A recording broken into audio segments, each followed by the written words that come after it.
Okay, this is another reaction video, Dave Ramsey reaction video. The title is called How Biden's New Policy Will Penalize People Who Are Good with Money. No further ado, let's get into it. Make sure you guys hit the like button and subscribe. All right, Jade, about 1,000 people have sent me this on social media, and we've got to cover it on today's show because it's big news.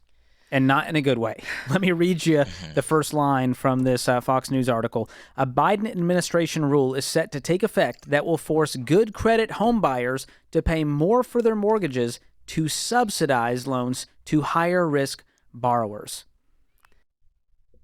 Just listen to that. I didn't hear the detail, but that doesn't sound so good. But let's hear it out. This is wild. Yeah. So let's break this down. That was a lot of words. Yeah, go ahead. Here's what's happening.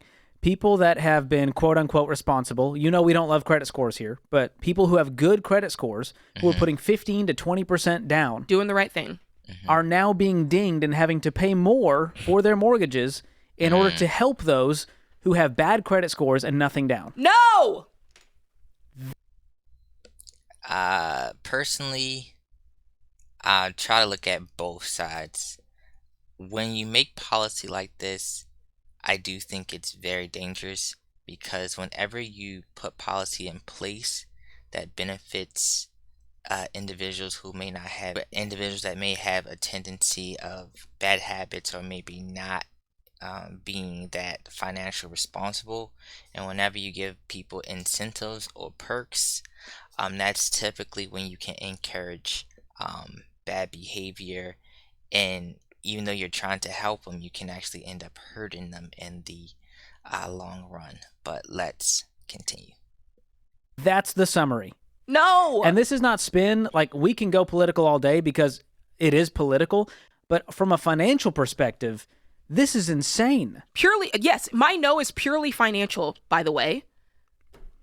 So here's the details. Experts believe that borrowers with a credit score of about 680 would pay around $40 more per month on a $400,000 mortgage under rules from the federal. And this is another thing too. You don't want to do stuff like this because when you're probably talking about the middle class being probably most affected here. Whenever you do stuff like this, whenever there are programs that may help people that may not be like financially sound and stuff, people are going to be reluctant against it because you have policies like this who kind of encourage or gives incentives. Like, okay, because you got good credit, you'll be fine. We'll just bill you a little bit more. So the people who don't have that would be it kind of creates this divide, and now any type of programs that may help low income or people who are kind of like not that well financially, it kind of creates a tension, and you don't necessarily want to do that. I don't think it's productive for either side, but let's continue. Federal Housing Finance Agency, which goes into effect May 1st. And by the way, if you're thinking, I'm going to sneak under the... No, it's too late. You would have had to close 2 days ago to not get hit by this. It's already happening. It's just now official. $40 more per month. So if you have and we don't preach 30-year mortgages. That's 15 grand. 15 grand on top of your normal interest that you're paying over the course of your amortization schedule. Unbelievable. So the Federal Housing Finance Agency, they oversee the federally backed home mortgage companies like Fannie Mae, Freddie Mac. You've heard about them. And they're trying to give consumers more affordable... So roughly, that's probably roughly close to probably about you'd be paying each year extra $500 a year over a 30-year span. That'd be roughly about $15,000. Interesting. Housing options, which let me remind you, the housing market's been struggling in the wake of all these multiple interest rate increases by the Fed. And under new rules, consumer with these lower credit ratings with less money for a down payment would qualify for better mortgage terms than they otherwise would have. I don't like this, George. So we're awarding bad financial behavior to help. Yeah, that's to me, because a lot of times when it's finance, it really comes down to your behavior and your discipline.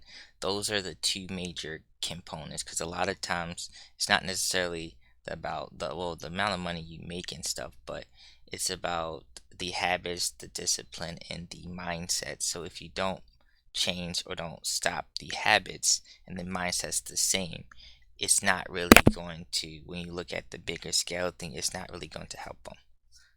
But let's continue. Broke people become broker, and then hurting the people who have gone, I've done everything the right way from the system, right? I've got the good credit score. I saved up my down payment. No, you pay more now to help cover the other guy. This is what I'm saying is not political, but there you go. At this point, we're robbing from just normal middle class folks who did the right thing. It's not even like robbing from the rich. We're just saying, hey, you've got what we need. We're just going to take a little of that, and you're going to pay for this so that more people can. That's not right. No. When the people who have done everything right, they're like, hey, I saved my 20%. You know, y'all know we don't care nothing about a credit score. But if you're like, I did everything right, I got my credit score up, and now here you are, and you're having to fit the bill for this. It's not right. Yes. And if you've seen the headlines, they're throwing percentages out there. These are not interest rate hikes. Let me make that very clear. This is something called LLPA, loan level pricing adjustment. And that's part of the picture that then trickles down to affect the interest rate. Yeah. So that's what we're talking about here. And I'll give you some numbers. So a buyer with a 620 FICO score, for example, or under 640. I think if you do a policy like this, you want to give the person an incentive, maybe more so them doing something that is in the direction of the right step. Well, maybe like if you pay more than the principal, will reduce, by, X amount or something like that. But whenever you start giving more benefits to what I consider bad habit or bad practice in what we consider in the financial world, I don't think that it's a good policy. The down payment of 3 to 5%, which is basically nothing, they're going to see a 1.75% decrease from the old rate of 3.5 for that bracket. Right?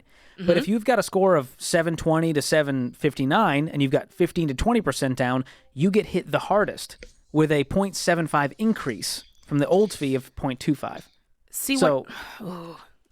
If you look at the chart, it's a beautiful kind of heat map that's out there, and that's what it shows. The numbers are very clear that those who are awarded the most are those with credit scores under 639 who have 3 to 5% down. Those who get hit the hardest are those who have that 720 to 760 who have 15 to 20%. And here's the interesting thing. If you've got way more than that down, you have no effect. And that's what's true. Even more interesting, because I know the Ramsey fans out there, they're going, oh my gosh, I want to get it at home.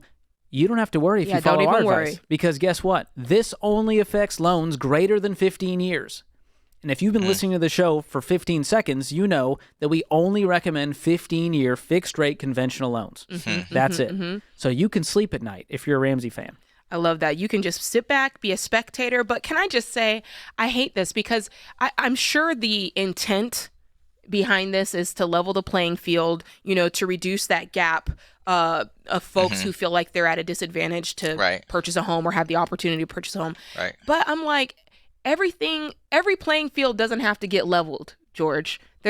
Sometimes you just got to work for what you have. This is the participation trophy. It is. And I get it. I'm not here to go, hey, if you're broke and you have a bad credit score, I never want you to be a homeowner. No, that's not it at all. I want you to be a homeowner. This isn't the way to do it. It's to squeeze the middle class. Because truthfully, the upper class, they're not dealing with this. Even if they do have mortgages, their financial situations, their credit scores, whatever it is, their amount they have to put down, they're not affected by it. It's the middle class. It's the middle class. It's those people who are, I'm trying to do everything by the book. I got my 15, 20%, and now you're paying $15,000 more over the course of that 30-year loan. Yeah. I love this part at the end. It says, why was this done? The answer is simple. It was to try to narrow the gap in access to credit, especially for minority home buyers who often have lower down payments and lower credit scores. So let's just do what it... I'm going to make somebody mad. Insane. Do what it takes to get to pay off your debt, to increase your income, save your money so that you can get a higher down payment. There's work to be done. And stop acting like you can't do that work and that you need to wait over here for somebody to do the work for you. You got Jade preaching. Here's the craziest part, Jade. This LLPA adjustment, it helps make the government more money. Of course it does. Boom, that is right there. That may be the hidden agenda. Taxes. We're going to hold up. Make our money another way by squeezing the middle class a little more. I would hold up. To squeeze them. Oh, Listen, But okay. But that concludes this video. Let me know what you think about the new policy. If you haven't already, make sure you hit the like button. If you new, make sure you subscribe to the channel. I'm out.